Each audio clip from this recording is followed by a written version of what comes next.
Twelfth class की physics में current electricity chapter में प्रतिरोध पर ताप का प्रभाव हम पढ़ाने चल रहे हैं। ओम के नियम से, जैसे तुमको ओम के नियम में पढ़ाया गया, यदि किसी चालक की भौतिक अवस्था जैसे ताप में कोई परिवर्तन न हो तो चालक के सिरों का विभवांतर उसमें प्रवाहित धारा आई के समानुपाती होता है, V is directly proportional to I। आज अब हम बता रहे हैं तो V is proportional to I, तो V equal to I R पढ़ाया जा चुका है, जहां R एक नियतांक है जिसे चालक का प्रतिरोध कहते हैं। R is constant known as resistance of the conductor. अब ये R की वैल्यू निकालते हैं और तुमको हमने पढ़ाया है वैद्युत अनुगमन वेग। अनुगमन वेग क्या होता है इसके बारे में बताया जा चुका है, शॉर्ट में बता दे रहे हैं फिर से कि जब किसी चालक तार को किसी बैटरी द्वारा जोड़ा जाता है तो चालक के भीतर स्थित मुक्त इलेक्ट्रॉन चालक के भीतर त्वरित होने लगते हैं, जो चालक के भीतर धन आयनों से टकराते हैं और जिसके कारण उनका वेग शून्य हो जाता है। पुनः वो बैटरी से जुड़े होने के कारण ऊर्जा प्राप्त कर लेते हैं, फिर चलने लगते हैं, फिर वेग को प्राप्त कर लेते हैं। इस प्रकार से चालक के भीतर मुक्त इलेक्ट्रॉन एक औसत वेग से गति करता है, जिसे अनुगमन वेग कहते हैं। अब ये जो धन आयनों से जो टकराते हैं, एक धन आयन से टकराया जैसे दूसरे से टकराया, जैसे मुक्त इलेक्ट्रॉन निकला जिस परमाणु से तो वो पॉजिटिव चार्ज उस पर आ जाएगा, वो धन आयन हो जाएगा, पॉजिटिव आयन, उसको कर्नल भी बोलते हैं। तो और वो दूसरे से भी टकराएगा, तो क्रमागत दो टक्करों के बीच का जो समय है उसी को श्रांति काल कहते हैं, टा। तो हमारा जो अभी बता रहे हैं तुमको कि जो प्रतिरोध है इस टा पर डिपेंड करता है, टा के इनवर्सली प्रोपोर्शनल होता है कि टाउ अगर श्रांति काल का मतलब वही क्रमागत दो धनायनों के बीच लगे टक्कर का समय, जैसे पहले धनायन से टकराया जस्ट दूसरे से टकराती बीच का जो टाइम इंटरवल होगा ये रिलैक्सेशन टाइम होता है। तो अब ये इसी टाइम पर डिपेंड करता है चालक का प्रतिरोध।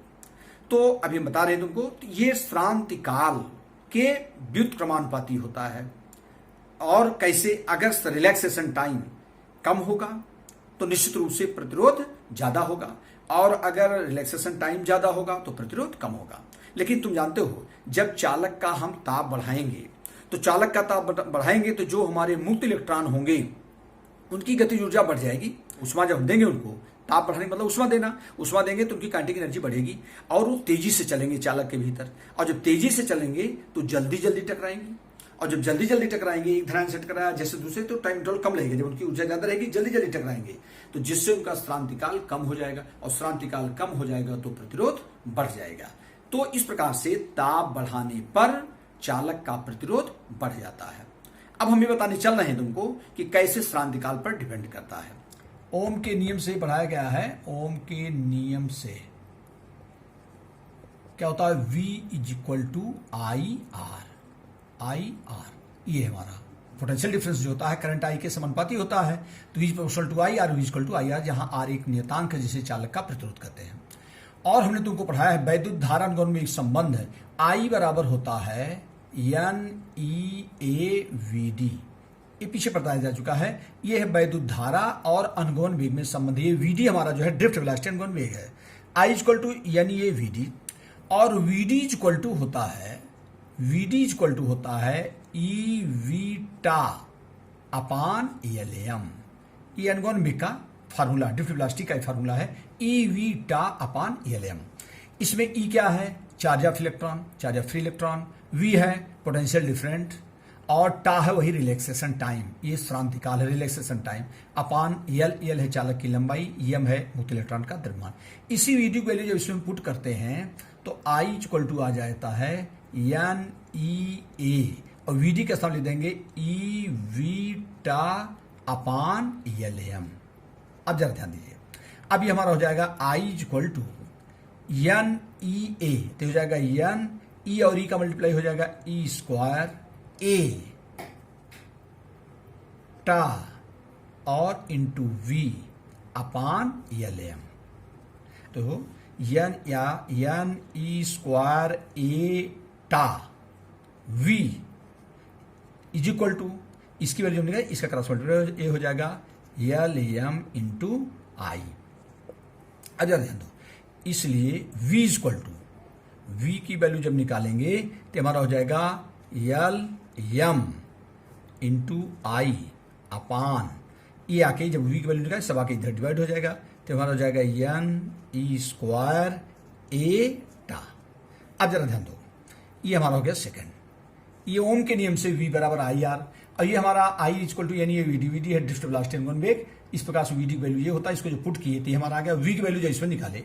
इन दोनों को संबंध 1 और 2, संबंध 1 तथा 2 की तुलना करने पर हम दोनों को कंपेयर करेंगे, 2 की तुलना करने पर। अब जरा ध्यान दीजिए, तुलना करोगे V equal to I R, V equal to I R, R के स्थान कितना आया, R इक्वल टू आ जाएगा L M upon N E square A tau. देखो V equal to I R, V equal to I है R, अब are का मान आ गया।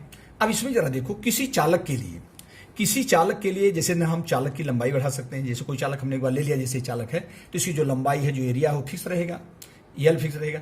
और एम इलेक्ट्रॉन का द्रव्यमान ई कांस्टेंट होता है, एन है एकांक आयतन में मुक्त इलेक्ट्रॉनों की संख्या, यह चालक के लिए फिक्स होता है। ई है इलेक्ट्रॉन पर आवेश, ए मैंने बताया इसकी चालक की क्रॉस सेक्शनल एरिया। ये सब कांस्टेंट होंगे। तो जब ये कांस्टेंट होंगे किसी चालक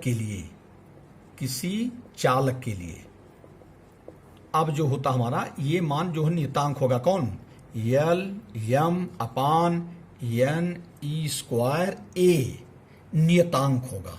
अब जरा ध्यान दीजिए, ये मान हमारा नियतांक होगा। क्यों नियतांक होगा, जैसे मैंने हमने चालक लिया है तो इसकी लंबाई हम नहीं चेंज कर सकते। जब एक बार सर्किट में लग गया है तो इसकी लंबाई वही रहेगी, इसकी मोटाई भी वही रहेगी।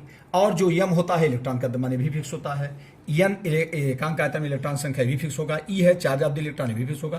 तो केवल क्या इसमें चेंजेबल है टा, तो आर इज क्या हो जाए, नियतांक होगा, इसलिए R is inversely proportional to टा, चूंकि 1 अपान टा है तो हो जाएगा 1 अपान टा। ये हमारा है। इसका मतलब प्रतिरोध जो है रिलैक्सेशन टाइम के रेसिप्रोकल है, इनवर्सली प्रोपोर्शनल है। तो इसका मतलब कि अगर टा इनवर्सल मतलब उल्टा, अगर टा का मान बढ़ेगा तो आर घटेगा, टा का मान घटेगा तो आर बढ़ेगा। कि R is inversely proportional to टा। टा जो हमारा क्या है, श्रांतिकाल। टा हमारा क्या है, टा है हमारा श्रांतिकाल, जिसको कहते हैं रिलैक्सेशन टाइम। ये रिलैक्सेशन टाइम है। तो वह रिलैक्सेशन टाइम होता क्या है, क्रमागत 2 धनायनों से टक्कर के बीच का समय। अब बताओ, मैंने बताया कि जब हम ताप बढ़ाएंगे तो जो चालक के भीतर, इस चालक के भीतर जो हमारे इलेक्ट्रॉन होंगे इनकी काइनेटिक एनर्जी बढ़ेगी, और जो काइनेटिक एनर्जी बढ़ेगी तो ये जो धन आयन हैं उनसे, जो कॉर्नल हैं उनसे बार बार जल्दी जल्दी टकराएंगे। तो इस टा का मान जो रिलैक्सेशन टाइम है श्रांतिकाल, टा का मान कम हो जाएगा। जल्दी जल्दी टकराएंगे, समय कम लेंगे, टा का मान कम होगा। और चूंकि आर जो है टा के व्युत्क्रमानुपाती है, इनवर्सली प्रोपोर्शनल है, टा का मान अगर घटेगा तो आर का मान बढ़ेगा, अतः चालक का प्रतिरोध आर क्या होगा, बढ़ेगा।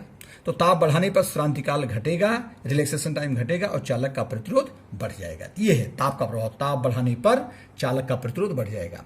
अब इसका एक फॉर्मूला, यदि जरा ध्यान दीजिए, यदि 0 डिग्री सेंटीग्रेड पर चालक का प्रतिरोध